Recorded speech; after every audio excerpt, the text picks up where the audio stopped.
You know, there's a battle that goes on at this time of year when it comes to me watching playoffs. And if the Edmonton Oilers go to the Stanley Cup final, the view counts on that Stanley Cup final will be through the roof. If we get Dallas and Florida, there won't be those kinds of views. So, purely from a YouTuber standpoint, works out pretty well if the Oilers make the final. For me, from a financial standpoint, me, the Dallas Stars fan, would like to see Dallas win. Dallas doesn't win game ones, and tonight's another example. I do think the right team won. I'm just going to say straight out, I think the Oilers were the better team throughout a lot of this game. I think they were controlling a lot of it. Dallas had their share of chances. I think Skinner played the best game he's played of the entire playoffs thus far. And Dallas is in trouble. Dallas has to win game two. They're a very good road team, those Dallas Stars. But again, the road teams are doing quite well in these playoffs. That's why it's so weird that the number one seeds got through three of the four conference semifinals to get to the conference finals. And the only exception being Edmonton knocking out Vancouver, and Edmonton was on a better points projection than the Canucks after the coaching change. So it's odd, but yeah, the road teams have had the advantage. It's also the reason why, when Boston beat Toronto, I was happy that as a Boston fan, but from a financial standpoint, I was like, well, those views are gone. So it is in my mind, and this is why when people say, "Oh, Shannon doesn't root for this team, so he's angry right now," it's not that simple. It gets really complicated when you're a YouTuber because you're not just a hockey fan. And I know view counts are highest for original six teams and for Canadian teams. And so, yeah. At any rate, it was Skinner versus Ottinger. I thought Ottinger's the reason this game got to double overtime. I feel bad for Jake. I don't think there were a lot of Dallas Stars players who had great games tonight, but Ottinger definitely did. So McDavid has a net feed that's picked off. Tight checking by both teams early in this one. Dodonov's denied on a fast break. The rebound saved as well. Pavelski has a net drive that's blocked. The shots are 3-0 for Dallas at 3.5 minutes. And I thought what this did was it got Skinner into the game and got him settled. Skinner, again, really, really good game for him tonight. Nugent Hopkins fires one high. The rebound's cleared. The Oilers press at 4 minutes. Ceci has a shot that's blocked. The Stars are forced to ice it. Hyman has a wrist shot that's held. The teams trade turnovers. There's a power play for Dallas. The Stars cycle takes a minute and a half, though, before they actually get a shot, and there's a good shorthanded chance in there for Edmonton as well. The Oilers do kill it off, and there's just that shot from Heiskanen throughout that power play. Edmonton's penalty kill stays absolutely fantastic in this one. So Harley has a net feed that's picked off. The teams trade turnovers again. The shots are 4-1 Dallas with 9.5 minutes left. Neither team's getting a path to the net. McDavid has a slot shot that deflects wide. Oilers press with 5.5 minutes left. They're kept to the outside. Bend to Harley. That play gets blocked. Draisaitl has a rush chance that's saved. A net feed to Lindell's blocked. Fogel's denied on a breakaway. The Oilers press with 2 minutes left. With 1:32 left, there's an offensive zone penalty by Holloway. There's an early clear and another. They cycle. Sagan has a shot that's held. The Oilers prevent a setup. It's 0-0 after the first. Second period, the Oilers finish the kill. 2 shots in total during that power play. The Oilers set up a press after the kill, and they score. Draisaitl buries one from the side of the net. Kulak and Hyman with the assists at 58 seconds. And that was the first shot of the second period for Edmonton. Stars had lost 6 straight game ones coming in, 5 of those being at home. Well, now it's 7 straight game ones, 6 of them at home. So for Dallas fans who pay a lot of money for tickets, whoops. Robertson's denied. Skinner holds. The shots are 2-1 Dallas, 3 minutes in. Nugent Hopkins has a shot that's kicked aside. Lindell's denied from the slot, and then it's a 2-on-1 rush that leads to the goal. It's Hyman from McDavid at 4:17. He goes 5-hole. It's the third shot of the period for Edmonton, so they score twice on their first 3 shots of that period. Johnston has a slot shot held as the Stars press to respond. The fans call one, the referee doesn't. Teams trade rushes, and then at 6 minutes and 11 seconds off of a turnover, Sagan scores from Ben. He buries one and close. The Stars really needed that. It wakes up the crowd, too. The crowd was very quiet early in that second period. The Oilers then look to respond. We get power play number 3 for Dallas, and I put right there, Stars have to be careful because you know that the next power play is going to go to Edmonton. We know how deadly that power play can be, so the Stars were going to have to be really, really careful.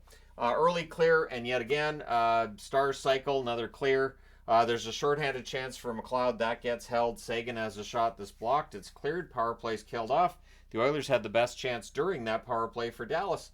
Dodonov to steal gets picked off. Robertson has a rush chance that's blocked. The Stars have a 2-on-1 that gets broken up. Then there's a crossbar for Ekholm as the Oilers press. Shots are 6 apiece with 7.5 minutes left. Oilers press. The Stars fail to clear. Lindell then defends a rush chance for McDavid. Oilers starting to build some momentum. Sagan then has a slot shot that gets blocked. Nurse has a rush chance that's held. Sagan can't bury one in close as the Stars press with 2.5 minutes left. With 1:17 left, there's too many Stars on the ice. So that puts the Oilers on the power play. They cycle. It's cleared out. McDavid has a rush chance that's saved. It's cleared again. And another clear runs out the clock. So it's 2-1 Edmonton after 2. Third period, Bouchard has a shot saved. The Stars do finish the kill. 4 shots on that power play for Edmonton. The Oilers press after it's done. Kulak has a rush chance that's held. Janmark to Carrick, near miss. The Oilers are controlling the game. The shots are 4-0 Edmonton at 3 minutes. Honestly, they controlled the majority of that third period. Nurse has a slot shot that's saved. The fans are getting a bit restless as the Stars get pinned down. Stankoven misses one high on a net drive. Dodonov has a net feed that's picked off. We go a long stretch without a whistle during that third period, which of course favors the team with the lead. The Oilers press at 8 minutes. McDavid has a net drive that's saved. Johnston has a shot that deflects out. The Stars press. They can't get to the net. Robertson has a net feed that gets picked off. The shots are 7-2 for Edmonton with 8.5 minutes left. Harley has a rush that's defended. Nurse has a shot that's held. McDavid on a break. That's actually defended. Kane has a rush chance that's saved as the Oilers continue getting majority of the shots, and then Sagan buries one from the side of the net. At 16:36, Dodonov and Robertson with the assist. So a puck goes right off Nurse's skate, right to Sagan, and he puts it in the net. Ties the game at 2. Holloway's then denied on a breakaway right after that, so don't do that, Dallas. Kane has a one-timer that's held. The Oilers press. The Stars block with 2 minutes left. Suter fires one high in the final minute. Suter then has a buzzer beater that's saved. We are going to the overtime. The first overtime at any rate. So Duchesne takes a high stick from McDavid. It's a 4-minute call. They review it. Yes, it's 4 minutes. Somewhere Canuck fans go, now they call the 4 minutes. So Dallas has a power play 17 seconds in. But Edmonton's penalty kill, fantastic.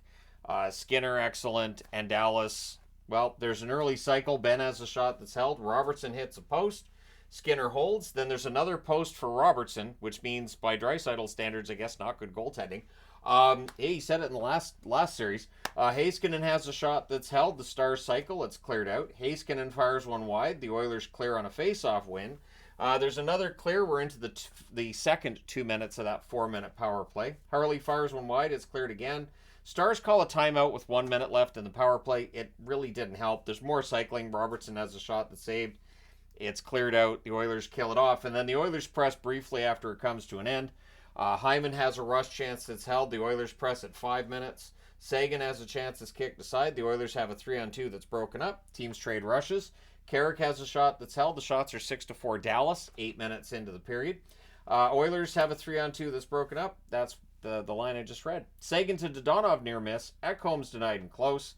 Hyman's denied on a 2-on-1 rush. Dodonov has a net drive that's defended. The Oilers press 11 minutes into the period. Johnston has a shot that's held after the Oilers commit a turnover. Ben to Johnston, near miss there. Robertson's slot shots blocker to side. Oilers press briefly to get a line change because they'd been pinned down for a bit. McDavid's denied in close on a 3-on-2 chance. Kudos to Tanev for the defense on that too. Tanev had a pretty good game tonight. Bouchard has a shot that's blocked as the Oilers press. Ryan looks to jam one in. Ottinger holds there. Robertson has a net feed that's held. The Oilers press with a minute and a half left. The Stars are forced to ice it. Johnston can't hit the buzzer beater. We're going to double overtime. So for the second straight Dallas game, they're going to multiple overtimes. And the first shot of the double overtime ends it. McDavid tips one in. Bouchard with the assist at 32 seconds. And Edmonton wins this one in double overtime 3-2. They lead the series 1-0. I put Edmonton leads 1-0 when it was a 2-0 lead. And I never got the feeling Dallas was going to win this game. I did not think. It wasn't a reverse jinx thing. I just thought, no, Edmonton's going to win this. Road teams are both going to be ahead 1-0. The Rangers and Dallas are both going to have to figure out a way to answer this. Again, like I said, there's that. I don't talk about it in videos very often, but obviously, as a YouTuber, I do look and say, you know what? If the Oilers go to the final, that's going to get a ton of attention. If Dallas goes to the final, it won't. And that definitely does have a role to play. It's sort of like when Vancouver's out. I knew that the views would drop somewhat. Anyways, shots on net 7-3 Dallas in the first, 14-10 Edmonton in the second, 12-7 Edmonton in the third, 9-8 Dallas in the overtime. Remember, 4 minutes of that overtime, Dallas had a power play. And then Edmonton scores on the only shot they needed in the double overtime. Final shots 38-33 for the Oilers. Power plays, the Oilers 0 for 1, Dallas 0 for 5. The hits 33-29 for Edmonton. That 0 for 5 for Dallas, just killer. And again, I understand Edmonton's got the best penalty kill going in the playoffs. This series is close, though. I saw a lot of comments about, oh, the Oilers are going to kill them. Oh, Dallas is going to kill them. I think when a game goes to double overtime in game one, we can just nix all that talk. This series is going to be close. Skinner saves 31 out of 33, easily his best game of the playoffs. Ottinger 35 saves on 38 shots. I don't know what he was supposed to do with McDavid tipping that one in. It was blown defensive coverage, and he made all kinds of great saves to get them into that double overtime. So Otter did everything he could to try to get a win in this, and now Dallas is going to have to, not bail him out. That's the wrong way of putting it, but make it up to him in the next game and go for that win. But if Edmonton comes out up 2-1 out of Dallas, they could look to make this a quick series. Let me know your thoughts in the comment section below, as always. Don't forget to hit like and subscribe if you haven't done so already. I thought I'd wear the Draisaitl jersey tonight because, I've worn 2 McDavid jerseys, and there's always, hey, hockey guy just thinks McDavid's just awesome, and he's the best player in the NHL. Of course, I'm going to have a couple jerseys with a name on it. I've got Lemieux, and I've got Crosby, and I've got almost everybody. I even thought about getting a Messier at one point. I didn't, but I even thought about it. It'd have to be an Oilers Messier, though. Anyways, there you go. You guys are all caught up for tonight. We'll see what happens tomorrow when the Rangers in Florida play game 2. But the Oilers are up 1-0. They steal home ice from Dallas. And again, Dallas has to win game 2 or they're in trouble. Let me know your thoughts. Hit like and subscribe if you haven't done so already. Thank you guys so much for all your support as always. I will talk to you again soon.